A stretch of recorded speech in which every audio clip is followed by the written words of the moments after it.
Back to my channel. আশা করি তোমরা সবাই ভালো আছো। আমি একদম ভালো আছি। তো সকালবেলায় ফুল টুল তুলে নিয়ে এসে এবার যেটা করব সেটা হচ্ছে এই যে এক কড়াইয়ের মতো জল দিয়ে দিয়েছি। এবার এর মধ্যে একটু সার্ফটা দিয়ে দেবো, বেশ কিছুটা দিয়ে করব কি হচ্ছে ওই কোনো রান্না বান্না করছি না, করব হচ্ছে ওই চায়ের গ্লাস টাসগুলো একটু সার্ফের জলে একটু গরম জলে ভিজিয়ে রাখবো, দিয়ে পরিষ্কার করবো। এই গরমে কোনো সবজি থাকছে না।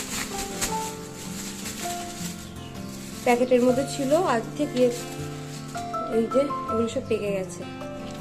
দেখি এগুলো একটু জলের মধ্যে ভিজিয়ে রাখবো। পেকেও গেছে ঢেঁড়সগুলো।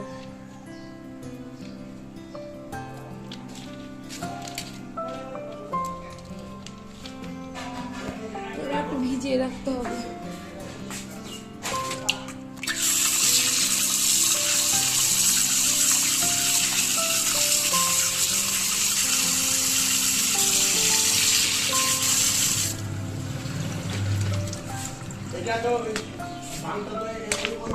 জলটা ফুটে গেছে, এবার গ্যাসটা বন্ধ করে দিয়ে ওগুলোকে দিয়ে দেবো।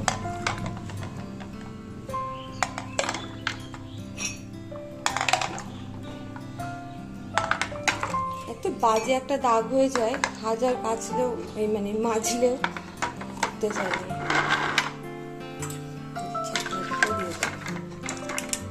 থাক ভেজানো।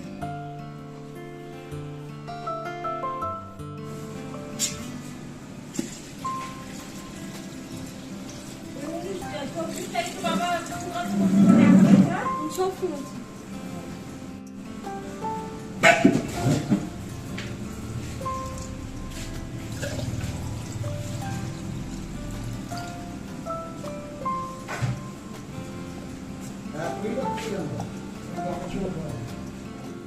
কলপারে যা রোদ, ওখানে আর বসতে পারলাম না, ওই জন্য ওই কাঠের ঘরের সামনে যে সিঁড়ি মতো করা আছে ওখানেই জিনিসপত্র নিয়ে বসলাম।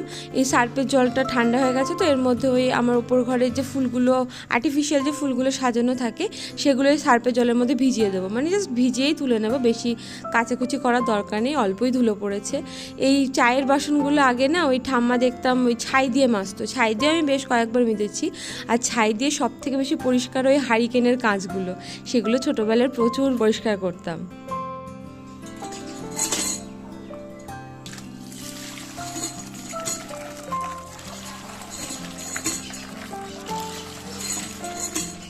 গতকালকে রাত্রিরে আবার অ্যানাউন্স করে গেছে যে সকাল 6টা থেকে 9:30 10টা পর্যন্ত কারেন্ট থাকবে না, যার জন্য ওই ট্যাঙ্কের জলের হাত দিচ্ছি না, কলের জলেই করে নিচ্ছি।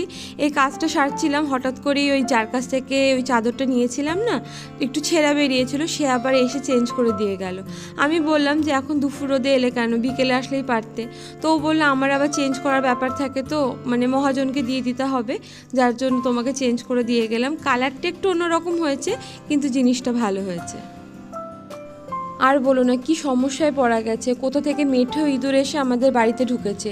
গোটা বাড়ি পুরো গর্ত করে কঠিন অবস্থা। ওই কাঠের রান্নাঘর পর্যন্তও ঠিক ছিল, আকার পাশটাশগুলো একটু মানে গর্ত করতো, সেটাও ঠিক আছে, কিন্তু পরবর্তী ক্ষেত্রে বাবা যখন দেখলো তখন দেখলো যে গোটা বাড়ি মানে মোটামুটি বাড়ির অর্ধেক জায়গাটায় ওরা এত বড় বড় গর্ত করেছে। বাবা যদি না দেখতো না, তাহলে গোটা বাড়ি একদিন মনে হয় ধসেই যেত। এই যে যেখানে যেখানে সিমেন্টগুলো করা আছে সেগুলো বাবা সমস্তটা ঠিক করেছে, আর বাবা বলেই সম্ভব, নইলে এখন মিস্ত্রি লাগলে তো কঠিনই অবস্থা হতো। আর আমার বাবাটা না পারে না এমন কোনো কাজ নেই, সমস্ত রকম কাজ পারে। আর এই যে বাবার অস্ত্রশস্ত্র সমস্ত কিছু বাবার কাছে জোগাড়ও থাকে। দুপুরবেলায় করছিল, তো আমি বললাম এখন আর করার দরকার নেই, স্নান টান করে নাও, দিয়ে আবার বিকেল থেকে শুরু করো।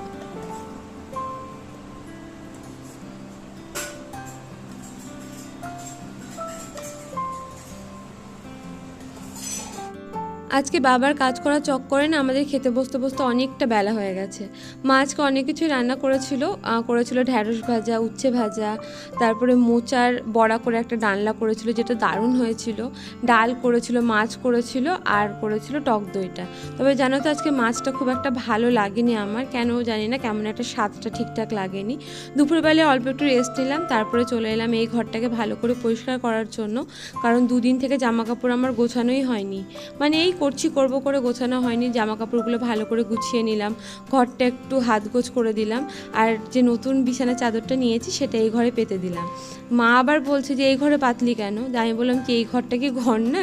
আসলে মায়ের নতুন কোনো জিনিস, মায়ের নতুন কোনো জিনিসের প্রতি কোনো অ্যাডিকশান জিনিসটাই নেই। যা কিছু বলি হ্যাঁ ঠিক আছে, কাপড় দিলেও ঠিক আছে, নতুন জামা কাপড় পরার যে ইচ্ছা ভেতরে সেসব মায়ের মধ্যে কিচ্ছু নেই। মা একটু মানুষটা একটু অন্যরকম ধরনের, সোনা গয়না এইসবের প্রতি বিন্দু মাত্র লোভ নেই।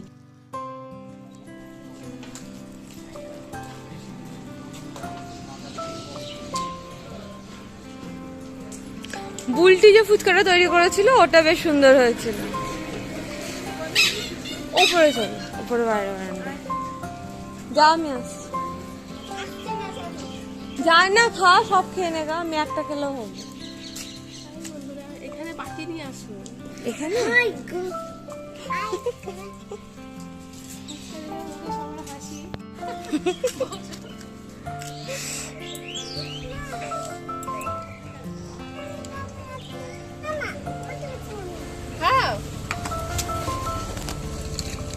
ওকে দাও, জুনুকে। জুনু খাবে, জুনু খাবে।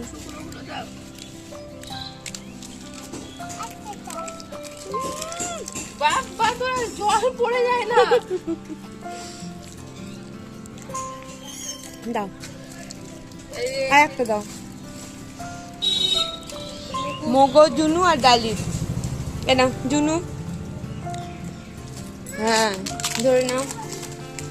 আরে বাবা, ডল তোর। মিগি, মিগিলিন, এই দাও ফুক্কা পড়ে গেল। সন্ধ্যাবেলায় আমার আর বৌদির একটু দোকানে যাওয়ার কথা ছিল। আসলে বৌদি ওই মাটির একটা কুঁজো নেবে, তার জন্যই দোকানে গিয়েছিল, কিন্তু সেখানে কুঁজো ছিল না, যা ছিল সেই কলসির মতো, কিন্তু সেগুলো ভীষণ পাতলা, পছন্দ হলো না, যার জন্য আমরা অর্ডার দিয়ে এলাম ওখানে।